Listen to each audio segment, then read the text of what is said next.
چې په یو سولر سیستم باندې بدلیږي ما لیدلې عقیده د پنځپیریانو چې په یو سولر سیستم باندې بدلیږي ما لیدلې عقیده د پنځپیریانو مسله بیانو ما ته وې د ختم نبوت چې د هغه مقصد څه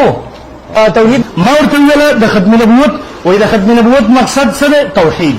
د ختم نبوت مقصد ما ورته توحید ستاسو زیات قدیانی لیکل په خپل کتابونو کې توحید یو تر قدیانی مخې ته تیر شي او ختم نبوت نه منو څنګه قدیانی د ختم نبوت په خلاف باندې لګیاو هغه سید هغه مقابله علماء دیوبند چې مترما ولا کوله مقابله کې اکثر پنځبریان ولا مخنیوي ورلکو